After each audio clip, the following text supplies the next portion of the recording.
Bonjour mesdames. Bah écoutez, je suis très heureux de vous retrouver. Voilà, ça fait bien longtemps qu'on s'est pas revus. Alors je vous souhaite à toutes Shana Tova. Voilà, on se souhaite des brachot, de la réussite, voilà, de la santé. Alors je vous rappelle pour celles qui sont là et celles qui ne sont pas là, qu'on se trouve donc à SEM 19 aux 4 rues de Thionville. Bah, toutes les dames qui veulent venir nous retrouver voilà, dans ces séminaires, voilà, elles sont invitées à venir en présentiel pour écouter les cours qui sont organisés. Alors, on va parler de la paracha de Noach. Alors, c'est vrai que la paracha de Noach, c'est une paracha un peu spéciale. Puisque ici, c'est marqué, en fait, il y a des éléments très importants qui sont marqués dans la Torah, qui sont des paramètres qui ont organisé la destruction de ce monde dans lequel nous étions. Le monde de Adam Arishon a disparu et on va faire apparaître un nouveau monde, celui de Noach. Mais carrément, Hachem a prévenu Noach que en fait, la terre était corrompue. C'est marqué ici, Vatisharet Haaretz. Vatisharet Haaretz, la terre était corrompue. Lifnei Elokim. Rachid expliquait que la corruption, c'est le fait qu'on avait abandonné Hachem et on avait été capable d'être des idolâtres. Ça veut dire que l'idolâtrie s'est répandue sur la terre. Ensuite, c'est marqué Vatimale Ares Ramas. La terre était pleine de vols. Il y avait du vol, oui. Et ensuite, c'est marqué aussi, il y avait de la Vodazara, du vol. Et après, c'est marqué plus tard, c'est marqué Vayar Elokim et Haaretz Vene Nishrata. Ouais, elle est de nouveau corrompue. Et on nous dit Ki Shrit Kol Basar et Darko al Haaretz. C'était corrompu toute chair, sa façon d'être sur la terre. Et Rachid expliquait, c'est quoi toute chair? Tout être humain, il fallait dire tout être humain. Rachid dit même les animaux se sont corrompus. Ouais, et ils allaient s'accoupler avec des animaux qui n'étaient pas de leur sorte.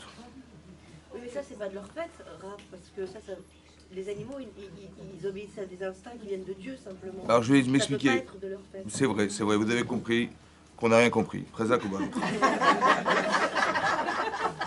Ça, j'ai toujours compris, par contre. C'est ça. Parce que la question qu'on doit se poser, c'est comment un animal il peut se déprogrammer. Impossible. Voilà, donc il faut comprendre. C'est pour ça que je dis qu'on n'a rien compris. Voilà. Alors, c'est pour ça qu'on est là, essayer d'expliquer ce qui est court doit être long, c'est ça, on fait un cours pour... Ensuite, c'est marqué Vayemer Elokim le Noach, Ketz Kol Basar. Hachem a dit à s'est adressé aux 4 rues de Thionville. Donc c'est adressé à Noach et il lui a dit Ketz Kol Basar, Ketz, la fin de toute chair est arrivée devant moi. Kimala Haaretz Ramas, parce que la terre était pleine de vols, Bipenehem, Veineni Mashritam et Haaretz, et voici qu'ils ont détruit la terre. Voilà ce qui est marqué dans le texte. En fait, il y a marqué 3 choses. Qu'est-ce qui est destructeur? Il y a marqué la Vodazara, l'idolâtrie, ça veut dire renier Dieu, c'est destructeur. L'adultère, ici c'est marqué l'adultère aussi, ouais, l'adultère était aussi destructeur, autant que le vol. D'accord? Maintenant, on sait dans les Pirkei Avot, dans les Maximes des Pères, c'est écrit là-bas que le monde repose sur 3 paramètres essentiels. Al-Shlosha Dvarim Arolam Omed. Al-Shlosha Devarim. Sur 3 choses, le monde repose. 1. 2. La Voda, c'est quoi la Voda? Le service. Hein? La prière, les korbanot, ce qu'on apportait au Beth Amikdash. Et la Gmilut Rasadim. Ça veut dire de faire du bien autour de soi. Maintenant, ces 3 éléments pourquoi c'est très important? Ces 3 éléments sont essentiels. Parce que l'essence est dans l'essentiel. Ouais. Pourquoi?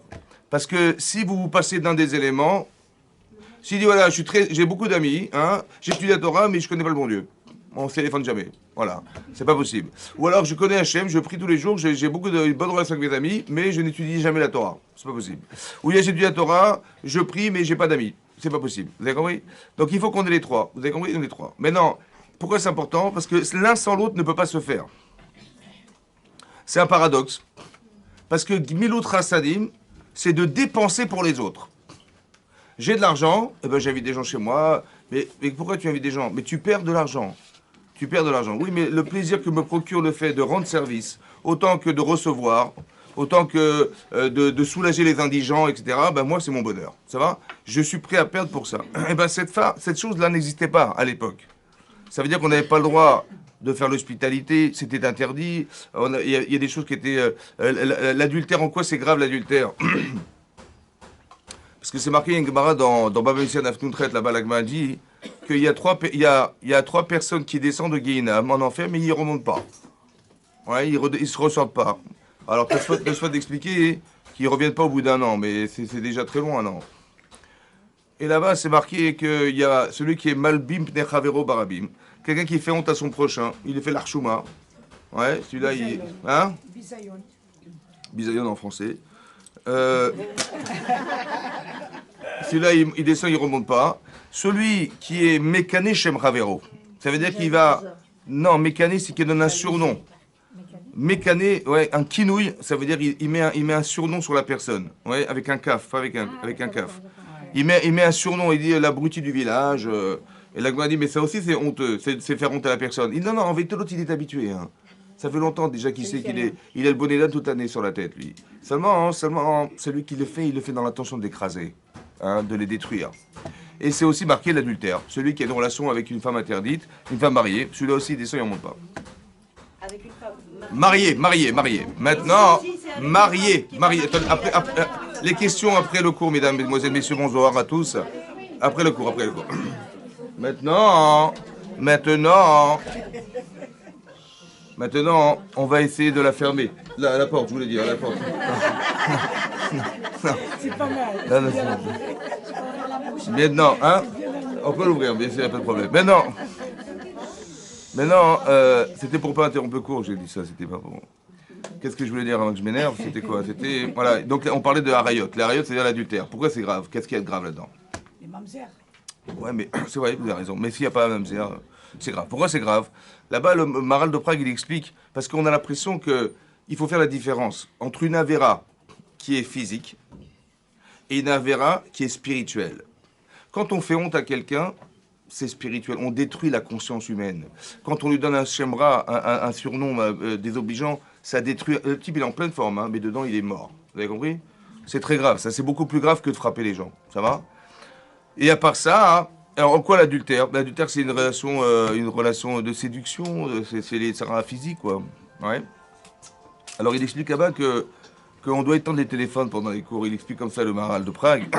Il explique là-bas, le Maral, il dit comme ça. En quoi c'est grave? Parce qu'il y a une Gemara dans Nida. Vous savez, la Gemara dans Nida, elle dit là-bas que 40 jours avant la conception d'un enfant, ouais, d'un garçon, on dit, 40 jours avant qu'il soit conçu déjà, on dit Bat Ploni, les Ploni, la fille d'un tel, voilà monsieur là-bas, sa fille, elle va un jour épouser cet homme. Ça veut dire que sur le plan spirituel, en vérité, il faut que vous sachiez que sur le plan spirituel, normalement, vous étiez avec votre mari. La Neshama que vous avez, elle était un jour collée avec votre mari un jour. Soit c'est comme ça, soit vous avez retrouvé un homme qui correspond à ce que vous êtes, parce que ce que vous êtes, c'est ce que vous faites. C'est pas grave. Non, je rigole. Alors j'étais un peu vite, si vous avez raison, j'étais un peu vite. En fait, la Gemara... Attendez, il y a marqué 40 jours avant la conception de l'enfant, on dit, cette femme-là, elle correspond à cet homme. Ça veut dire que cette Neshama féminine, elle correspond à cette Neshama masculine. Ça va. 2. Maintenant, la Gemara dans Sota, d'Afbet, elle dit là-bas que Hachem, il est mezavek zivugim. Ça veut dire que c'est lui qui fait les couples. D'abord, il fait rencontrer monsieur, madame, c'est lui qui organise. Et la Gemara dit, quels sont les critères? La Gemara dit, on est mezavek les filles ma'asem, selon les actes. Ce que vous faites, c'est ce que vous êtes. Oui ou non? Donc il dit, bah, elle est comme ça, cette fille, il est un peu comme ça, hop, il est comme ça, hop, Hachem, il les fait se rencontrer. La Gemara dit, mais c'est pas possible. C'est pas déterminé par ce que nous faisons, c'est indéterminé, déjà prévu depuis longtemps. Oui, c'est marqué dans la Gemara Nida que la fille, elle est réservée à cet homme depuis très longtemps, avant même sa conception. Donc ça veut dire que c'est pas dépendant de ce qu'il va faire. C'est déjà déterminé par le ciel. La Gemara répond, Kan zivug rishon, kan zivug sheni. En fait, il y a deux zivugim. Il y a deux zivugs. Il y a le premier et le deuxième. Le premier, c'est dans l'absolu, celui qu'on espère atteindre. C'est-à-dire, si madame, elle a réussi à être cette femme, et lui, il a réussi à être cet homme qu'on espère, alors ils vont se retrouver. Sinon, alors Hachem, il est mezavek en fonction de ce que vous faites, de ce que nous faisons. Ça va, des choix qu'on a pu faire dans sa vie. Vous voyez, qui ne sont pas forcément correspondants. Mais c'est pas grave, puisque vous correspondez à une personne. Cette neshama va être regroupée. Maintenant, Donc ça veut dire qu'au départ, elle était collée, la neshama, ou bien elle sera collée. Le jour de votre mariage, vous rencontrez votre mari, c'est lui, et c'est là que ça se colle. Ouais. Comme. Comme c'était au début de la création du monde. Vous vous rappelez de la création du monde? Adam et Chava étaient collés, on les a détachés. En vérité, ce que vous voyez physiquement existait spirituellement. Ça veut dire que la neshama au départ, elle est... Seulement son mari, il est né avant elle. Ouais. Vous êtes comme le poisson. Vous êtes pas né. Ça va? Donc c'est ça. Donc, non, mais c'est vrai. Et donc, qu'est-ce qui se passe? Quand on décolle la partie masculine de la neshama qui va naître avant, en fait, on va la retrouver. Mais on était collés. On nous a défait. Maintenant, si, Hazvé Shalom, bon, on va pas rentrer dans le sujet. Hein. Si une femme, elle trompe son mari, Hazvé Shalom, et elle est surprise en flagrant délit, mariée, flagrant délit, qu'est-ce qui va se passer? Son mari, il la guette. Hein. Donc, il lui donne le... Et donc, qu'est-ce qui va se passer? Elle va dire, oh, excuse-moi, pardonne-moi, je me trompais. Bon, ça marche pas, hein. Même si elle fait de choses, ça marche pas. Donc, elle va devoir divorcer.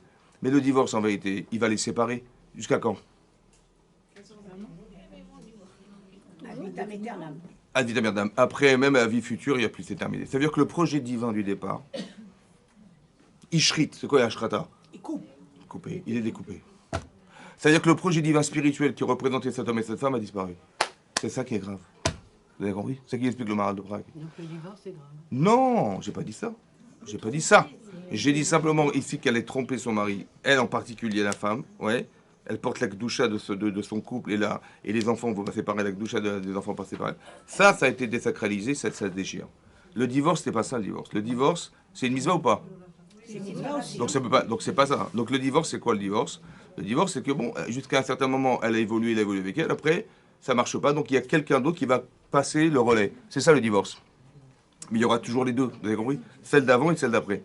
Maintenant, ce que je veux dire par là, c'est pas ça. Là, il y a eu Avera, là. Il y a eu faute. Donc, quelque part, on a déchiré un projet divin qui n'était pas prévu. C'est la personne qui a décidé que c'est en ça que c'est très grave. C'est ça, Ishrit Kol Basar Dakol. Ça peut pas, ça veut dire sur le plan spirituel. Ça veut dire que si on devait assimiler ce qui est marqué dans les Pirkei Avot de ce qui est marqué dans la Torah Parashat Noach, c'est de dire qu'il y a marqué la Torah. On ne peut pas se passer de la Torah. Parce que la Torah, c'est la morale. Ça va? Mais la Torah correspond à quoi ici? Eh bien, le fait de l'adultère. Parce qu'on devient femme par son mari, on devient homme par sa femme, on construit sa vie dans son couple. Avant c'est la préparation, d'accord? Mais la vraie vie qu'on va vivre, on va la vivre en couple, on va avoir des enfants, on va devenir par nos enfants, etc. Donc la vraie vie, elle se construit à partir du mariage, c'est comme ça. Donc, tout ce qui est préambule à tout ça, c'est un peu ça qui va se passer. Ici, il y a eu, donc là, si vous voulez, quand on dit la Torah, on ne peut pas se passer de la Torah, c'est que la vie spirituelle de la personne, elle se construit par la Torah autant qu'elle se vit en couple. Après, Avodazara, c'est de se passer d'Hachem. Il dit voilà, j'ai choisi mon bon Dieu. Ben, c'est la Avoda, c'est-à-dire la relation verticale qu'on a avec Hachem, c'est la Avodazara. Et Gmilut Rasadim, ouais, de fait de faire du bien, ben c'est ça, c'est le Hamas. Ils ont volé, des voleurs. C'est-à-dire, soit je le prive de sa subsistance, soit je le prive, comment vous dire, soit je le prive de sa vie. D'accord? Donc, ou c'est le crime, ou c'est le. Vous avez compris que les trois éléments sont fondamentaux? Ça fait partie des éléments fondamentaux de l'existence, ça, ce qui est marqué dans la paracha. Hachem, il a marqué ici, Vatimale Haaretz. La terre était pleine. Elle est pleine de quoi? Hamas et très bien. La terre est pleine de vols ou de voleurs? Pas aussi. La terre est pleine de voleurs ou de vols?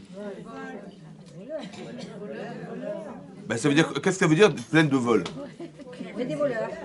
Ça peut ne pas être que l'argent. Oui, c'est violent. Alors, je sais pas, moi j'ai vu dans le Rashi dit Hamas Gezel. Rashi. Gezel, c'est. En ce moment, il y a une pénurie de gasoil. Mais là, c'était pas ça. C'était Gezel. C'est pas pareil. Maintenant, vol. Donc Rashi dit Gezel, vol. D'accord? Maintenant, la terre était pleine de vols. Mais non, de voleurs. Il y a marqué Ketz Kol Basar. La fin de toute chair est arrivée devant soi. Ça veut dire quoi en français? La fin, elle est arrivée devant moi. Vous avez compris quelque chose? Il est marqué, je travaille en français. La fin de toute chair est arrivée devant moi. Ça veut dire quoi en français? Ça veut dire quoi la fin de toute chair est arrivée? D'abord de toute chair, ça se dit? On dit Rachid explique pourquoi il est marqué toute chair et pas être vivant. Pourquoi? Parce qu'il dit même les animaux. Mais comment c'est possible de déprogrammer un animal? C'est impossible. C'est écrit Bassar en général. Bien marqué Bassa. Rachid dit même les animaux, même. C'est-à-dire les hommes, je n'en parle pas, les êtres humains. C'est-à-dire qu'il y avait de la corruption. C'est quoi la corruption? C'était, il y avait Chazvé Shalom, de la zoophilie, il y avait plein de choses comme ça, des choses dégoûtantes. Il n'y avait plus de mœurs en fait, il n'y avait plus de respect des mœurs. C'est ça que c'était. C'était très grave. On avait dépassé les mœurs. Mais ce qui est intéressant, c'est que la terre était pleine. Ça, c'est une chose à comprendre. À part ça, si vous étiez Hachem, qu'est-ce que vous auriez fait, vous? J'ai dit, j'ai pas besoin de détruire le monde. Bah oui, je détruis les êtres humains qui ont été corrompus, les animaux aussi. Et puis on laisse tranquille. Et puis mais finalement, ce qui restera, ça restera. C'est ce qui va se passer. On va faire l'âge de Noé. Et tout ce qui a été construit, ça a été détruit. Finalement, on est sorti de l'âge. Mais pourquoi faire? Pourquoi faire? Il fallait simplement éliminer les méchants et laisser les... Bon, il n'y aurait pas grand monde, hein, c'est pas grave. Mais de toute façon, peu importe. C'est ce qui s'est passé. Pourquoi Hachem il a créé le déluge? Le déluge, il a duré combien de temps, le déluge? Et les eaux souterraines sont montées combien de temps? Les eaux. Les eaux souterraines. Vous avez lu la paracha ou pas? Non, dommage. 150 jours, c'est marqué. 5 mois. D'accord? Les eaux souterraines sont montées pendant 5 mois et il a plu pendant 40 jours. Et ça a pris combien de temps pour que ça descende? En tout et pour tout, 1 an. 1 an en tout et pour tout. Pourquoi ce temps passé? Pour le nettoyer. C'est ça. Pour le nettoyer. Razak. Ça veut dire qu'il fallait nettoyer quoi? Hein? Razak. Ça veut dire qu'est-ce qu'on apprend d'ici, mesdames? Qu'est-ce qu'on apprend d'ici? Je vais vous raconter une histoire. J'ai vu le Rav Elul Liopian, qui était le Mashgiach. Il a dit là-bas que quand il était petit, il se rappelle qu'il y avait un vieil hôpital là-bas en Lituanie, là-bas. Un vieil hôpital où les gens, ça faisait déjà plus d'une centaine d'années que les gens allaient dans cet hôpital. Et il a dit bizarrement, les médecins se sont rendus compte qu'ils rentraient avec une maladie, ils ressortaient avec une autre. Et ils ne comprenaient pas ce qui se passait. Et ils ont fait des années, etc. Ils se sont rendus compte qu'après une centaine d'années que l'hôpital avait reçu des malades, les microbes, ils se sont carrément incrustés dans les murs. Et donc ils ont dit, qu'est-ce qu'on peut faire? Alors ils ont détruit.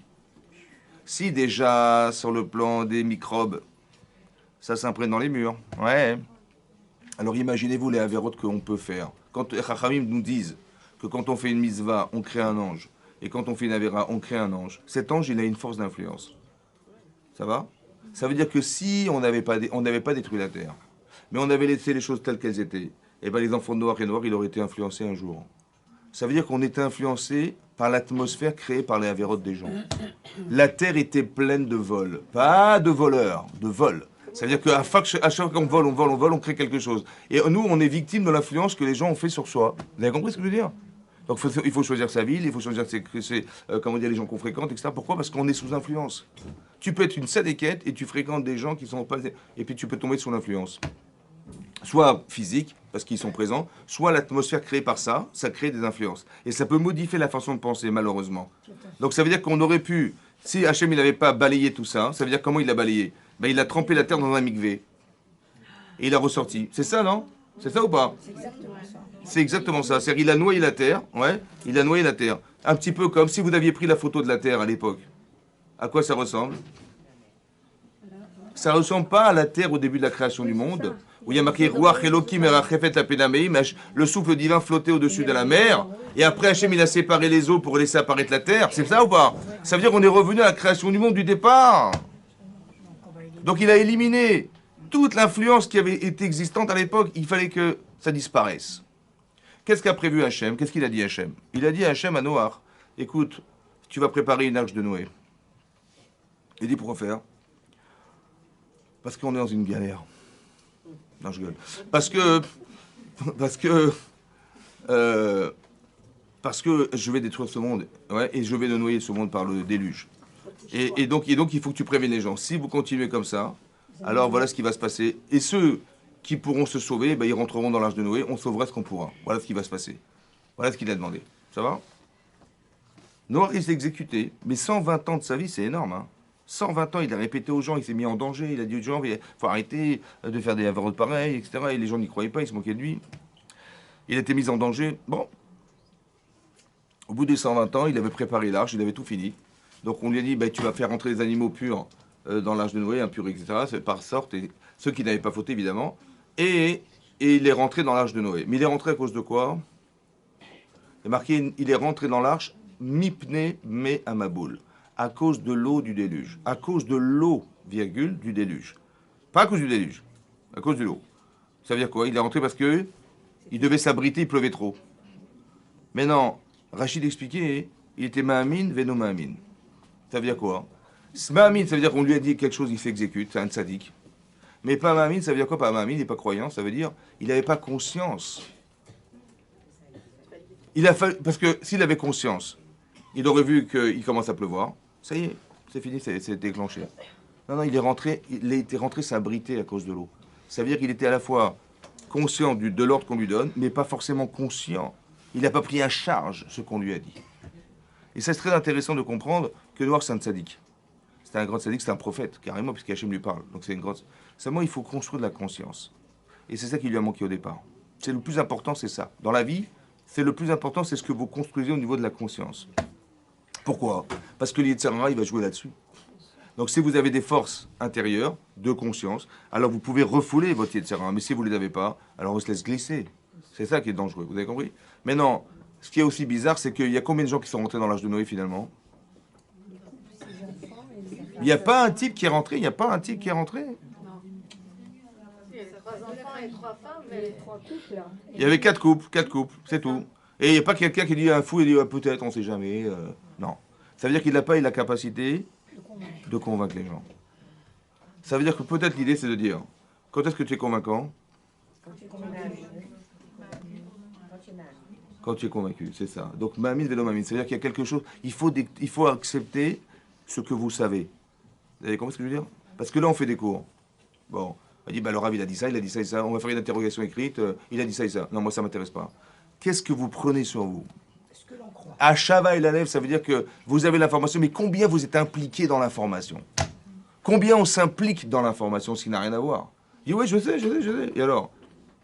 Hachem, il m'a dit, je sais, voilà, j'ai répété aux gens, j'ai répété aux gens. À la fin, vous avez compris, donc ça fait 120 ans qu'il répète aux gens. Mais est-ce qu'il est forcément impliqué personnellement dans cet engagement? Est-ce qu'il est en souffrance d'eux? Ouais. Maintenant, qu'est-ce qui va se passer? Il va rentrer dans l'âge de Noé. Combien de temps il va rester dans l'âge de Noé? 1 an dans l'âge de Noé. C'est marqué Vaïchaer Ach Noach. Il est resté seul Noach. Mais là-bas, Rachid expliquait, ça c'est le pshat, le sens littéral. Mais là-bas, Ach, ça veut dire aussi mordre. Il a été mordu un jour par un lion parce qu'il avait tardé à donner à manger au lion. La Gemara dans Sanhedrin, elle explique là-bas que Eliezer, serviteur d'Abraham, il est venu voir Shem, qui était le fils de Noach. Il dit, mais comment ça s'est passé dans l'âge de Noé? Il a dit, c'était l'enfer. Chaque animal, il avait son heure de nourriture. Il fallait trouver, inventer des nourritures qu'on n'avait pas. Il fallait les inventer. Il fallait savoir exactement ce qu'ils mangeaient. Tellement il y avait une telle tension à l'intérieur de l'arche qu'à un moment donné, Noach, il a tardé à donner à manger au lion. Il s'est fait mordre par le lion. Tellement il y avait une exigence. Noach, donc voilà ce que dit Shem à Eliezer. Avram, il a dit, mais j'ai pas compris. Pour que le monde continue à vivre, il a demandé à Kadosh Baruch Hu, plutôt que de faire un miracle, que ils n'ont pas besoin de se nourrir pour vivre, il a demandé à ce que Noach il se démène pour trouver de la nourriture. Et qu'il passe des nuits entières sans pratiquement dormir, dit l'Agma dans ce cas. Il a dormi Shnatsus, le chomel d'un cheval. Ça veut dire entre 3 minutes, un quart d'heure, voire une demi-heure par jour de sommeil. Je ne sais pas si vous vous rendez compte pendant 1 an. Déjà, quand on accouche, combien c'est dur. Toutes les 3 heures, il faut se réveiller. Mais lui, tous les quarts d'heure, c'est une folie, quoi. Vous voyez? Pourquoi Hachem, il a demandé une chose pareille? Pourquoi Hachem, il a demandé une chose pareille? Alors il a dit, bah, si Hachem, il a demandé une exigence pareille de faire du chesed à des animaux, alors a fortiori à des êtres humains. C'est ça qui était déclencheur du chesed d'Abraham. Je ne sais pas si vous vous rendez compte. L'idée qu'Abraham, il a eu de faire du chesed, de la bonté dans le monde, ouais, la midata chesed d'Abraham, elle a été déclenchée parce qu'il a su qu'Hachem avait dit à Noach de nourrir des animaux. Maintenant, on se pose la question, pourquoi nourrir des animaux? Hein? J'aurais dit nourrir des êtres humains, s'occuper de sa famille, mais les animaux, il faut entretenir la nature. C'est bizarre quand même. C'est quoi l'idée de ça? Ouais, c'est d'expliquer. En fait, on va contrebalancer ce que le monde n'a pas réussi à faire. Vous avez vu qu'on a effacé, qu'est-ce qu'on a effacé? L'influence négative, c'est quoi l'influence? De penser qu'à soi. C'est quoi en vérité l'adultère? C'est de l'égoïsme. Il se fout de la vie de l'autre. C'est quoi la Vodazara? C'est de dire je choisis mon Dieu, laissez-moi tranquille, je suis indépendant. D'accord? Et de voler l'argent de l'autre, c'est que l'autre n'a aucune existence. Tout ce qu'il a est à moi. Vous avez compris? C'est comme c'est marqué dans les Pirkei Avot. Ce qui est à toi est à moi, et ce qui est à moi reste à moi. Vous avez compris? Ça, c'est rachat. Ça veut dire que si quelqu'un il a ce défaut de prendre, Et ne pas rendre. jamais, ça détruit le monde. C'est quoi prendre? c'est choisir son Dieu, c'est lui prendre sa raison d'être à Hachem, c'est lui prendre son argent ou lui prendre sa femme. Le côté spirituel de l'être humain, le côté physique et le côté relationnel avec Hachem. Vous avez compris ce qui se passe? Mais c'est celui qui prend qui est perdant, pas celui qui donne. Et celui qui donne, c'est qui? Ben, c'est Noir. Vous savez ce qui est passé dans une arche, enfermé dans une boîte. Il y a eu du chesed qui s'est fait, mais de façon très très puissante et très intense. Hein? Mais dans cette force-là, écoutez-moi, cette force-là de chesed qui s'est construite, vous ouvrez l'arche de Noé. Cette influence, elle était concentrée dans l'arche, elle ressort. Et bien quand vous sortez, vous avez envie de recevoir des gens. Vous avez envie vous avez de la pitié des autres. D'où ça vient? Parce que l'atmosphère qu'on a pu créer par la mitzvah, c'est ça qu'il voulait à Kadosh Baruch Hu. Ça, c'est ce qu'il voulait. Mais il voulait aussi autre chose peut-être. Il voulait autre chose. Est-ce qu'il avait conscience de ce qui allait se passer, Noir? Parce que s'il avait vraiment conscience que tout ce qu'il voyait aurait disparu, il aurait eu de la peine. Il aurait peut-être réagi autrement, il aurait prié, je ne sais pas ce qu'il aurait pu faire, mais ça aurait été différent, on est d'accord, c'est différent. Maintenant, il n'a pas eu cette conscience. Qu'est-ce que fait Hachem? Il fait, bah, tu vas rentrer dans l'arche de Noé. Mais mettez-vous à la place de Noir et de sa famille. Tu rentres dans l'arche, bon il pleut, mais tu vois la nature, tu vois la verdure, tu vois les arbres, tu vois les animaux, tu vois tout ça autour de toi, ouais. Oui, non. Tu rentres dans l'arche, un an après tu sors, tu ouvres la porte, qu'est-ce que tu vois? On est sur la lune, mesdames. Il n'y a plus rien. C'est-à-dire il n'y a plus rien qui tenait. Il n'y a plus d'arbres, plus rien. Hein? Il y avait plus rien. Kolaïkoum, tout avait disparu. Il marque, il avait fait effacer tout ce qui existait avait disparu. Vous êtes sur la lune. Et là, je ne sais pas comment la colombe elle a trouvé un arbre, mais ça veut dire que tout avait disparu. Vous imaginez ou pas? Tous les êtres humains que vous avez connus, ils sont plus là. Un nettoyage complet. Mais qu'est-ce que ça fait? Ça fait mal, hein? Mais qu'est-ce que ça fait? Mais la conscience, c'est là que je me dis, mais est-ce que j'ai bien... Comme des gens, le traumatisme de gens qui ont survécu à la Shoah. Qu'est-ce qui s'est passé? Le type, il a vu, mais qu'est-ce qui s'est passé? Il dit, mais pourquoi? Il se culpabilise d'être resté carrément. Hein. Parce qu'il dit, bon, ils sont morts, mais nous, on est là, mais qu'est-ce qu'on fait là? Mais peut-être on aurait voulu mourir en cul du chagrin. Qu'est-ce qu'on a mérité? C'est une vraie question, vous avez compris? Mais c'est la question que Noir s'est posée, mais qu'est-ce que ça crée? Soit ça crée une déchéance mentale, soit ça crée un booster, en se disant, il faut que ça puisse vivre dorénavant, il faut arrêter tout ça, le racisme, ça ne peut pas exister, etc. Vous avez compris ce que c'est? Mais c'est pareil, ça veut dire qu'en vérité, ce qu'a fait Akadosh Baruch Hu, derrière, pour Noir en particulier, sa famille, c'est d'arriver à créer cette conscience qui n'existait pas forcément chez soi. Parce que quand il a vu ça, par exemple, ils sont rentrés dans l'arche de Noé, c'est marqué, il a fait rentrer ses enfants, ses femmes, après ses enfants et ses filles et ses belles-filles. Rachid dit pourquoi il a fait rentrer dans cet ordre-là? Pour dire qu'il n'avait pas de relation dans l'arche de Noé. Pourquoi? Parce que le monde est en souffrance. Et toi, tu te retrouves avec ton époux et ta femme, c'est pas possible. Il fallait surtout pas avoir de relation dans l'arche de Noé. Parce qu'on ne peut pas savoir que le monde est en souffrance et que la personne, elle va profiter de la vie, c'est pas possible. Ouais. Mais c'est complètement contraire à ce qui se passait à l'époque. On se fichait des autres, vous avez compris? Il y avait comme une relation égoïste de la vie qui faisait que... Vous avez compris? Voilà. Maintenant, pourquoi je vous ai dit ça? Parce que d'où on sort le principe que l'influence est forte? Parce que comment comprendre que des animaux, ils se sont corrompus? C'est complètement incohérent. Comment un animal, il peut avec un autre animal qui n'est pas de sa sorte? Comment on peut déprogrammer ça? Vous savez pourquoi?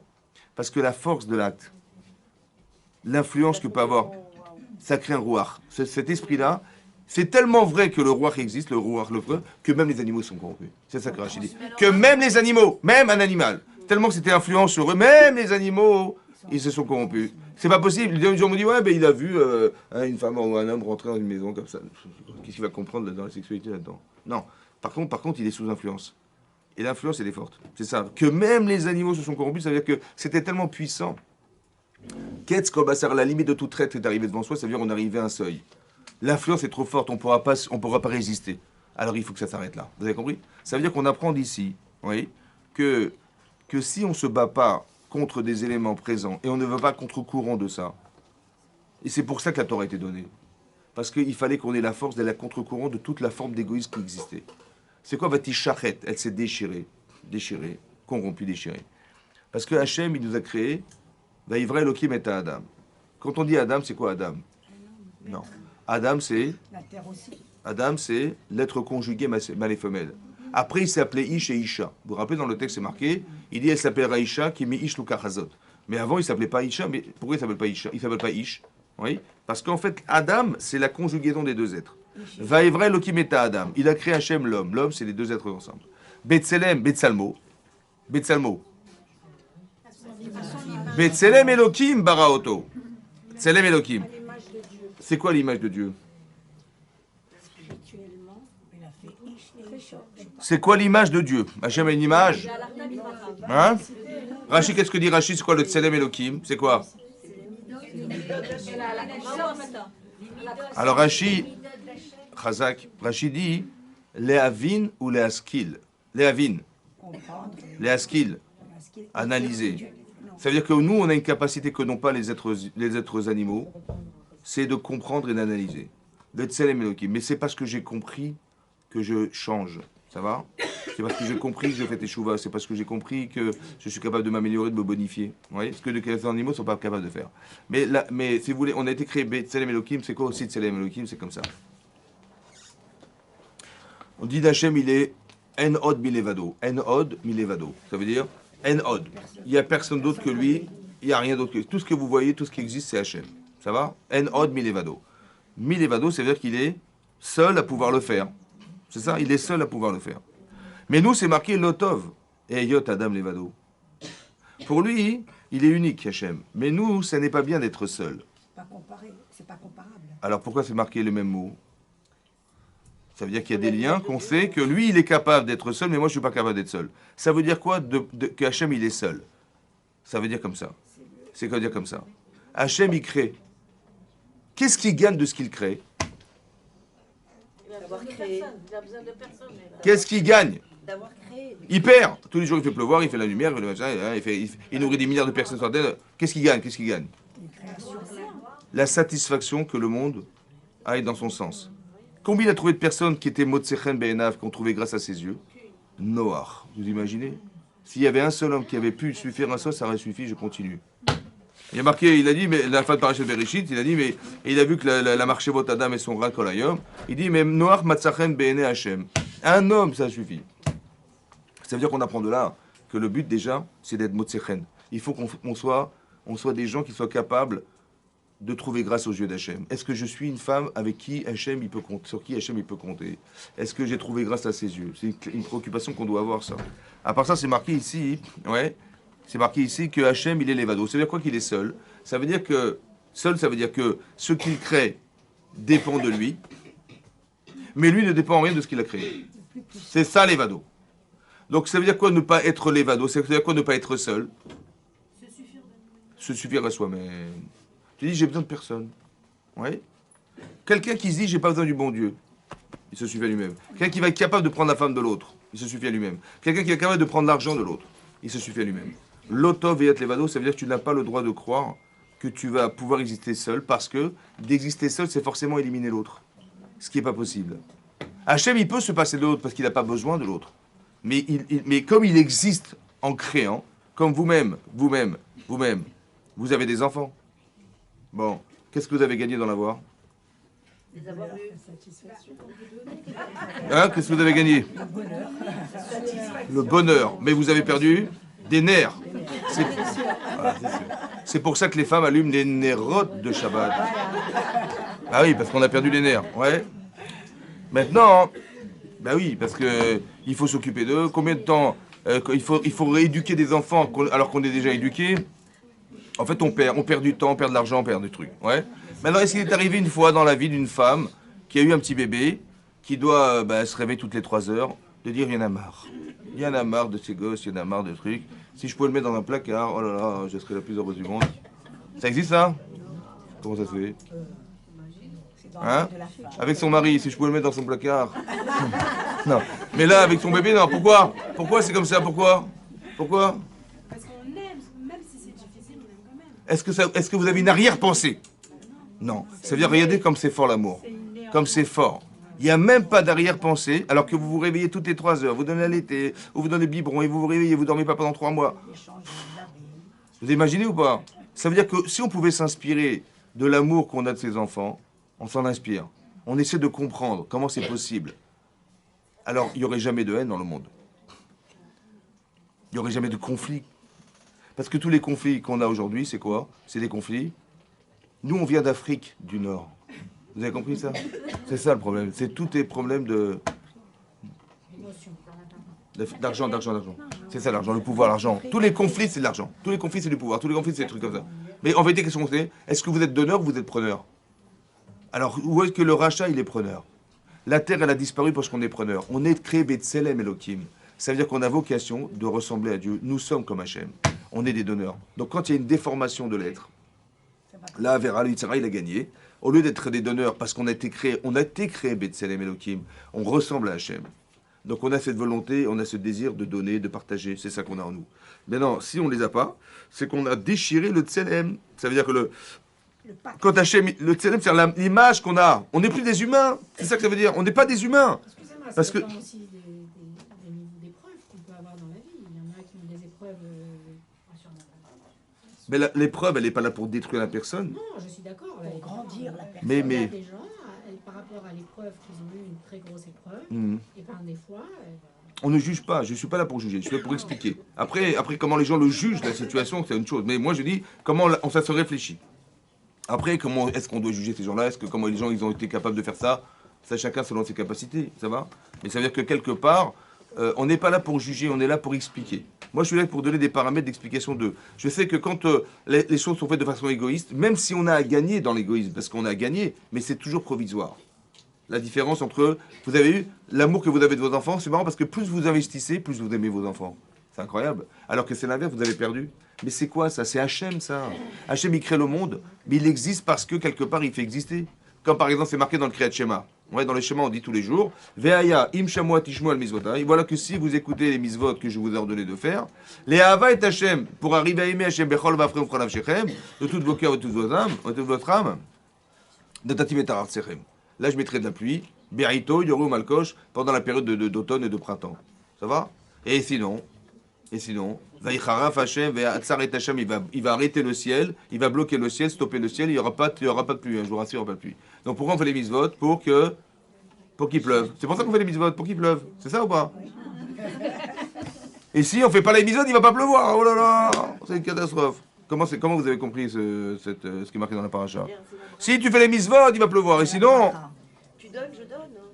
Alors écoutez-moi bien, mon chemineur, écoutez-moi bien. Quelle est la vocation qu'Hachem il a sur la terre? Puisqu'il n'a rien à gagner. Donner. Vous savez, quand on fait une avéra, on l'empêche de remplir sa fonction. C'est de donner. Est-ce que vous vous rendez compte de ça? Donner tout le temps. Hachem, il a pour vocation de donner. Mais non, moi j'ai dit, il veut pas, il m'a puni, il a arrêté la pluie. C'est pas ça qu'il a fait. C'est que quand on fait une avéra, on empêche Hachem d'exercer son devoir d'être. Il n'a rien à gagner d'autre que de nourrir, de donner, de donner. Donc quand on fait une avéra, c'est comme s'il dit, j'ai pas besoin de toi, écoute, je ferme la porte. Et là, c'est moi qui l'empêche de remplir sa fonction de donner la nourriture au monde. C'est ça qui est très grave dans l'avéra. C'est pas dire, mais moi c'est mon problème, c'est pas tranquille, j'ai mis ma vie. Et ça touche toute la terre. Vous avez compris ça? C'est pas qu'on a été puni qu'il n'ait pas plu. C'est pas qu'on a été puni qu'il n'ait pas plu. C'est qu'on a empêché Akadosh Baruch Hu de faire sa volonté, c'est-à-dire de nourrir la terre. Parce qu'il n'a rien fait. Lui, tout seul, il se suffit à lui-même. Il n'a pas besoin de personne. Donc quand il a créé le monde, c'est pour exister. C'est quoi exister? C'est sortir des choses de soi pour faire que s'exprime quelque chose de soi. C'est ça exister. Ben lui, il existe comme ça. Mais nous, on est obligé d'exister autrement, en ayant une relation verticale et horizontale. L'un sans l'autre ne marche pas. C'est pour ça qu'ici, la leçon qu'on tire de ce qui s'est passé, c'est de savoir que si on n'est pas des gens capables de partager, comme aujourd'hui il y a des manifestations, tous les conflits qu'il y a, les gilets jaunes, c'est quoi? C'est qu'il y a des richesses, mais elles sont pas distribuées correctement. Et les gens se plaignent. Vous avez vu? Personne n'est docile en disant, écoutez, il y a le patron, il y a les ouvriers, on accepte, déjà qu'on nous donne à manger, merci beaucoup, monsieur le patron. Non, il dit, non, je suis désolé, vous avez gagné de l'argent, on devrait me gagner plus, on devrait partager. Et donc, qu'est-ce qui va se passer? En fait, il y a des révolutions. Pourquoi il y a des révolutions? Pourquoi les gens ne sont pas dociles? Ils acceptent. Parce que le monde a été créé pour le partage. Olam Chesed Ibané, quand le monde a été créé par le Chesed, c'est pas bon dire Dieu il est gentil. Il a créé le monde avec le Chesed, non. C'est qu'il a introduit dans les rouages de la création du monde quelque chose qui s'appelle le partage. Que si tu partages, tu fais vivre. Si tu partages pas, c'est paradoxal parce que quand je partage, je perds. Mais sache que le monde ne pourra pas subsister si tu ne partages pas ce que tu as. Le chesed. Ça veut dire qu'il faut être en souffrance quelque part du manque des autres. et ben ça fait vivre le monde. Comme exactement comme Hachem il a créé, il sait qu'il y a des besoins permanents, il faut qu'on lui demande, et ben sa plus grande jouissance, c'est de combler les manques du monde. Et ben la nôtre, ça devrait être la même. Ça va? Et donc la différence, c'est que quand je manque de quelque chose, je fais appel à Hachem, et Hachem il va s'exécuter pour me remplir, et moi je dois remplir aussi ce que je vois de manquant dans le monde, à la lumière de la Torah. C'est ça, d'accord? Il y a du Yetzer Hara, donc il faut faire attention, mais à la lumière de ce que j'étudie, je comprends, ce qui doit construire le monde et ce qui peut le détruire. Et les forces d'influence qui existent dans nos âmes, ils sont présents. Vous avez compris? Autant dans le bien. Quand vous faites du chesed, en vérité, vous influencez les autres. Le Nefesh HaChaim, il explique que ça va tellement loin que c'est pas simplement que autour de vous, ça a une influence. C'est que ça peut avoir une influence carrément planétaire. Ça veut dire que, imaginez-vous, lui il explique, il dit, imaginez-vous quelqu'un, il a sa femme, elle doit accoucher, et elle a du mal à accoucher. Elle se trouve aux États-Unis, elle a du mal à accoucher. Le médecin vous dit, vous savez, je sais pas, sa femme est en danger, Chas Shalom et tout ça. Bon, il entend ça, il est en train de faire des télim. Et à l'autre bout du monde, là-bas, il y a un type qui est en train d'étudier la Gemara. Bon, et il voit l'heure, il dit, il est minuit. Fatigué. Et il dit, ce Rachi, je l'ai pas bien compris. Bon, je vais dormir ou pas? Bah, allez, c'est pas grave, allez, je vais faire un effort, allez. Et puis il fait, non, c'est pas grave, il est fatigué, mais je vais quand même, j'ai pas compris, je vais pas m'arrêter là. Il fait un effort pour étudier. Un exemple, hein. Il dit l'effort qu'il a fait, ça a créé du tov. Et là-bas, le type il vient, il dit bah, écoutez, votre femme est sortie d'affaires. Mais pourquoi? Parce que il y a des rouages. Il y a des vases communicants. Il y a des vases communicants. Tu fais du bien, ça crée du bien. Et le contraire, on fait le contraire. Vous avez compris ce qui se passe? Ici, c'est pareil. Mida keneged mida. Pourquoi le monde a été détruit? À la différence de la tour de Babel, est-ce que Dieu il a détruit le monde? Non. Bilbel est à sa faute. Il a simplement mélangé les langages. Pourquoi? Parce qu'ils étaient ensemble. Il y a marqué, là-bas c'est marqué, il y a marqué Safa Achat, ils avaient un seul langage. Dvarim Achadim, un seul idéal. Il dit écoutez, on est tous Béchalom, Béahava, mais contre Dieu. Ça va? Voilà ce qu'ils ont pensé. Donc il dit bah, ils sont Béahava, ils sont Béhardout. Hachem ne peut pas détruire, il n'y a rien à détruire. Parce que là, ici, ils s'entrevolés, ils se tuaient, il n'y avait pas de conscience de l'existence. On a détruit l'autre. Alors Hachem dit à te détruire, alors je suis obligé de détruire. Mais ça veut dire que ça va dans le même sens de ce qu'on a fait. Comme si qu'on est rattrapé dans un boomerang incroyable. Ouais, tu envoies le boomerang qui te revient sur la figure, c'est quoi? Ce que tu fais à l'identique. Pourquoi l'identique? À l'identique, parce que c'est la remise en question de ce que j'ai fait. Ce que j'ai fait revient sur soi. C'est ça la qualité d'Hachem. C'est en ça qu'on voit qu'il existe. Parce que comme par hasard, ça revient à la figure. Hein, comme par hasard. On reçoit exactement ce qu'on a fait. Vous avez vu? Comment il a fait Tchouva Yitro. Là-bas, il y a marqué Baruch Hashem.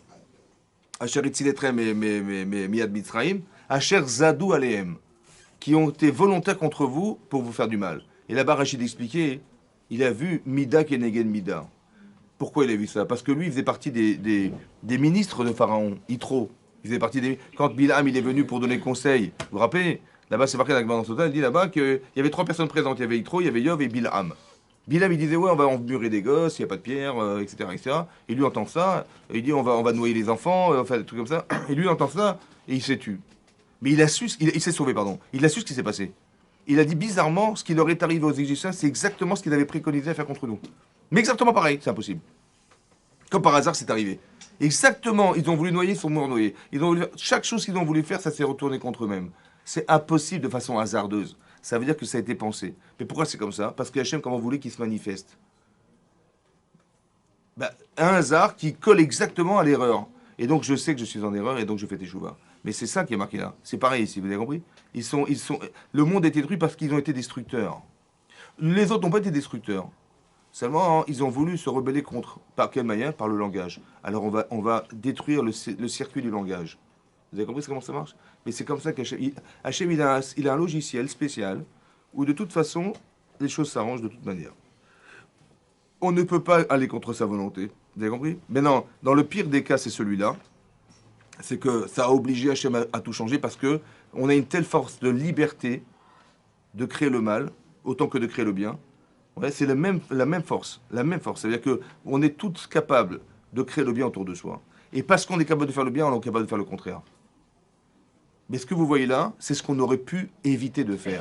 On aurait pu faire que le monde soit merveilleux, à la différence qu'il a été complètement détruit. Ça veut dire qu'on a suivi le chemin du Yetzer. le chemin de celui qui nous dit mais pense à toi, te laisse pas faire, comment dire, débrouille-toi pour être la personne la plus riche, le pouvoir, vous avez compris le pouvoir comment ça détruit, et toutes les choses qu'on vit dans l'histoire, autant qu'aujourd'hui on vit, ouais, oui, par exemple, vous voyez qu'il y a eu le corona, il y a eu plein de choses comme ça, il y a un effet de chaleur, de réchauffement climatique qui est dû à quoi finalement? À quoi il est dû ce réchauffement climatique? Hein? À cause de quoi? Le réchauffement climatique, hein? La pollution. Parce qu'il y a une surenchère de la production. Ouais, et donc, qu'est-ce qui se passe? On pollue la terre. Mais dans Hachem, il aurait très bien pu faire un coup de vent et ça aurait été balayé. Non, non, non, non, non, non, non. On va laisser la couche d'ozone se détruire et on va laisser le nuage entourer la terre. Pourquoi faire? Ben, la terre se réchauffe. De combien de degrés? 2 degrés. 2 degrés. 2 degrés. D'où vient la chaleur? Du soleil. Donc normalement, la couche d'ozone, elle est là pour filtrer la chaleur du soleil. Mais elle n'a pas pu, ou du moins, elle a pu, mais pas suffisamment, puisque la chaleur est restée enfermée dans un nuage de pollution qui a été créé par les hommes. Maintenant, à 2 degrés près, le monde, il peut se détruire, la faune, la flore, les pôles vont fondre, etc. Est-ce qu'on nous prévient? L'écologie. Ouais, c'est ça ou pas? Oui ou non? Alors, on va faire c'est quoi? On va faire des voitures électriques. C'est ça qu'il faut faire, hein? Il faut faire des voitures électriques. Hein? Il faut diminuer la consommation d'eau. T'as pas compris? Mais c'est pas ça qu'il faut faire. Il faut changer les mentalités. Il faut arrêter de croire que les grandes puissances, elles sont là pour polluer la terre et que les gens qui vont vivre après eux, parce qu'ils vont disparaître un jour. Mais c'est pas grave. C'est pas grave. Vous avez compris? Eux, les autres, ils vont mourir peut-être pollués, je sais pas quoi. Mais nous, on sera déjà plus là. Mais cet égoïsme-là, c'est ça qui détruit le monde. C'est ça qui est marqué là. C'est ça qui est marqué là. Il a marqué, ils ont été à Vodazara, Gilo Yarayot et le vol. C'est exactement ce qui se passe. Vous avez compris? Ça veut dire qu'on doit essayer de réfléchir. C'est pas d'arriver à créer des choses, des techniques nouvelles, etc. Non, le problème, c'est la mentalité qui se cache derrière toute l'exploitation de l'être. Vous avez compris ce qui se passe? C'est ça qu'Hachem fait. Donc en fait, qu'est-ce qu'il fait Hachem? Il dit voilà, je vous montre, le monde se détruit. Alors, c'est pas lui qui détruit, hein, c'est le monde qui se détruit. Ça veut dire qu'il s'auto-détruit tout seul. Mais de quelle manière? Parce que la façon de réfléchir ne va pas dans le sens dans l'intérêt de l'être. Je fais ça parce que je vends parce qu'il faut que je nourrisse la terre. Non, je vends parce que je tire des bénéfices. Mais non, il y a des conflits dans le monde. Bon, il y a des morts en Afrique. Pas grave. Par contre, s'il y a des morts, je sais pas, si on touche au pétrole, si on touche au machin, oh là là, on va intervenir, hein, tout de suite, il faut intervenir. Le pétrole, le gaz, il faut intervenir là. Ben, c'est la bonne tenue économique. Mais tu te fiches de qui là? Vous avez compris ce que ça veut dire qu'on est dans le même esprit, c'est la même chose. C'est vu autrement, mais c'est les mêmes rapports humains qui existent, qui sont répertoriés dans la Torah, qui font que si ce rapport il est faux, ça crée du faux. C'est ça qui est marqué. Ça crée du faux. Ça crée quelque chose qui n'a pas de raison d'être. Ça n'a pas d'avenir. Ça n'a pas d'avenir. La Avera n'a pas d'avenir. Hachem me dit, si tu veux que ça continue, il faut vivre. C'est comme tes enfants, tu dis qu'ils se débrouillent. Il n'y a pas d'avenir. Il faut que tu les aides, il faut que tu leur donnes à manger, il faut que jusqu'au moment où ils seront épanouis, puis ils vont pouvoir voler par leurs propres ailes. Ça va? C'est ça que je dis à ma femme, comment pourrais-je voler sans elle? C'est vrai, non, c'est vrai. Et donc c'est ça, donc c'est pour ça qu'il faut faire attention à tout ça, que c'est les principes sont faits. C'est pour ça qu'on a créé l'Arche de Noé. Pour dire cet esprit-là, c'est pour ça qu'on a des maisons, on a des familles. Pourquoi faire? Parce que dans ta famille, qu'est-ce que tu fais?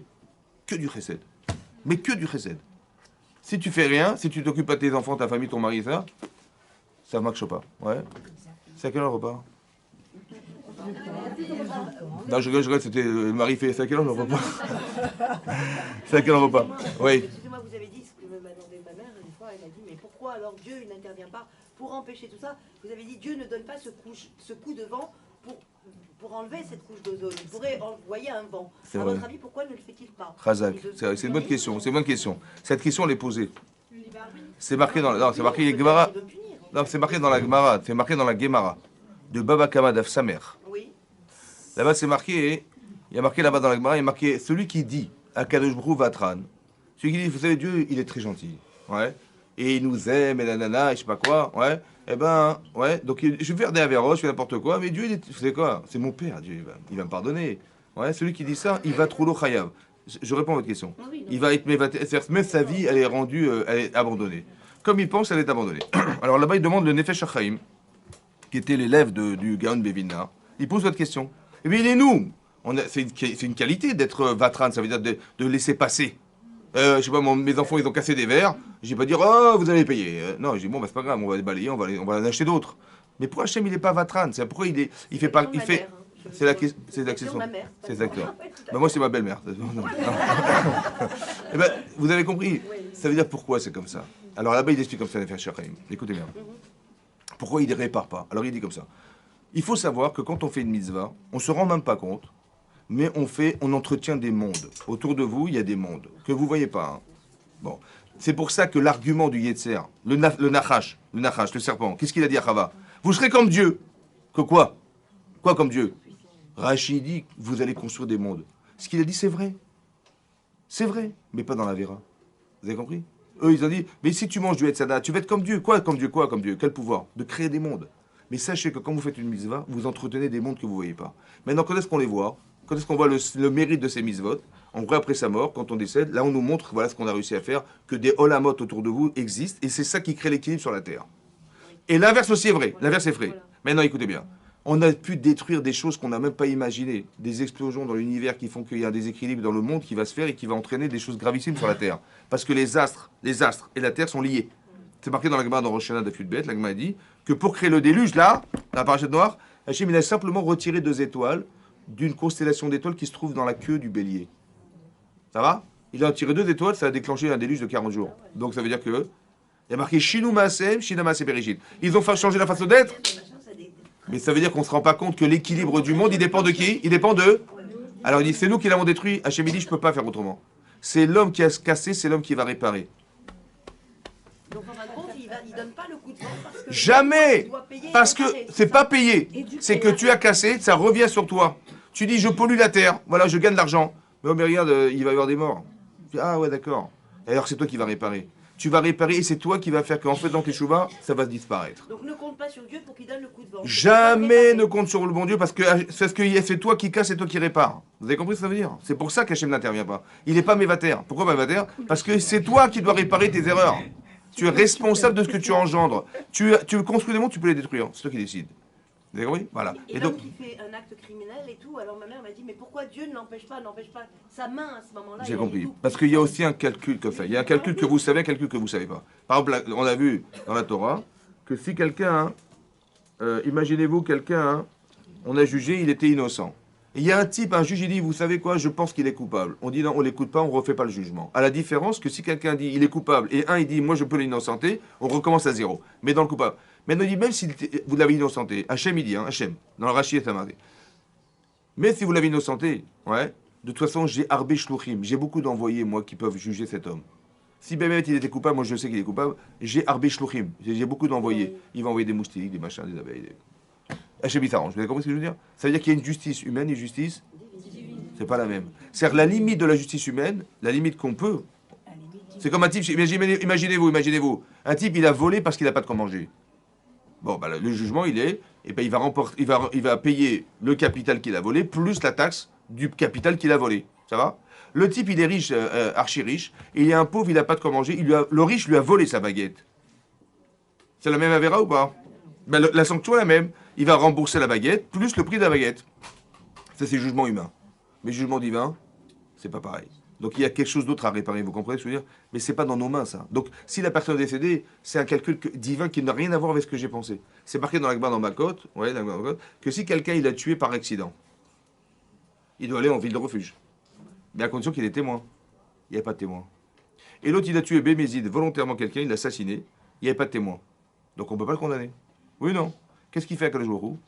Il les fait se rencontrer dans une auberge. Il les fait se rencontrer. Le type qui a tué par accident, il monte sur l'échelle. Le type qui a tué volontairement, il est sous l'échelle. Et le type, il glisse de l'échelle, il tombe sur lui, il le tue. Et il est devant témoin. Donc celui qui a tué, il est mort. Et celui qui a tué Béchogay, et ben, il ira en ville de refuge. Il y aura tout le temps une justice. Toujours aussi parfait. Parfait. En Avel, il n'y a pas d'erreur chez lui. Vous avez compris? Voilà. Chazak ou Baruch, mesdames. Chazak.